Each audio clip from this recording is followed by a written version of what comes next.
Yes my dear student, आज की इस वीडियो में हम करने वाले हैं इकोनॉमिक्स का third chapter poverty as a challenge का फर्स्ट क्वेश्चन है describe how the poverty line is estimated in India. India में पॉवर्टी लाइन को कैसे एस्टिमेट किया जाता है। इसके दो मेथड है। First method is income method and second is expenditure method. Income method, under the income method a minimum per capita income is fixed.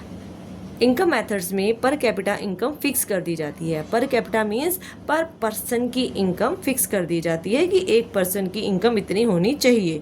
Like 1999 और 2000 the income was fixed at ₹328 per capita per month.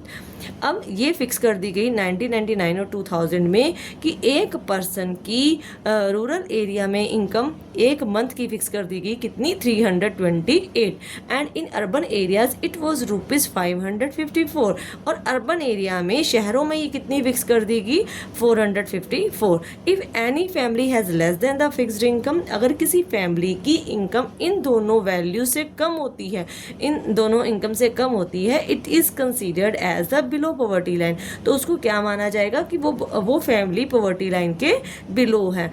This method is use to distribute food at subsidise price to the PDS। यहाँ पे PDS का मतलब है public distribution system. That's mean इस method का भी, इस इनकम मेथड का यूज़ भी फूड को डिस्ट्रीब्यूट करने के लिए या उनको सब्सिडाइज देने के लिए किया जाता है। फूड को डिस्ट्रीब्यूट करने के लिए इस मेथड का भी यूज़ किया जाता है। Second method is expenditure method. Under this method the minimum nutritional food requirement for survival is estimated. अब एक पर्सन को कितना न्यूट्रिशनल फूड रिक्वायरमेंट है सर्वाइव करने के लिए, उसका एस्टिमेट कर लिया जाता है, लगा लिया जाता है। The total minimum food requirement is firstly measured in calories. जो फूड की रिक्वायरमेंट है सबसे पहले उसको मेज़र कर लिया जाता है। किस में मेज़र किया जाता है? कैलोरीज में मेज़र कर लिया जाता है। जैसे इन रूरल एरिया में कितने कैलोरी चाहिए होती है? 2400 कैलोरी एक पर्सन को चाहिए होती है और इन अर्बन एरिया में ये कैलोरी 2100 है। The calories is then converted into the money values, that's mean rupees.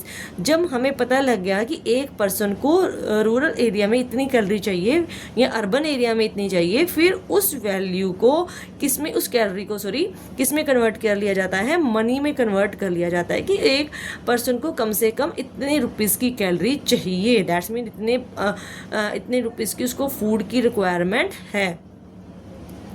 Second point is the minimum amount which is required for clothes and other requirement. अब जितना भी मिनिमम अमाउंट उसको required है, किसके लिए?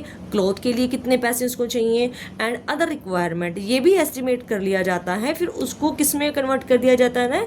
मनी वैल्यू में उसको convert कर दिया जाता है, उसकी वैल्यू को, क्लॉथ की वैल्यू को, और या उसकी अदर रिक्वायरमेंट है उसको किस में कन्वर्ट कर लिया जाता है? मनी में कन्वर्ट कर लिया जाता है।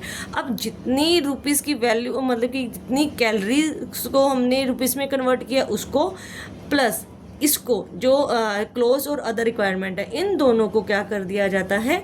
ऐड कर दिया जाता है, प्लस कर दिया जाता है। This total amount is considered as a poverty line. इसको फिर क्या माना जाता है? Poverty line. अब इससे इस वैल्यू से, इस टोटल वैल्यू से जिस फैमिली जो स्पेंड कम कर रही है तो वो अंडर पॉवर्टी लाइन आएगी। जो इस पॉवर्टी लाइन या इस अमाउंट से ज़्यादा स्पेंड कर रही है तो वो पॉवर्टी लाइन के अंडर नहीं आएगी।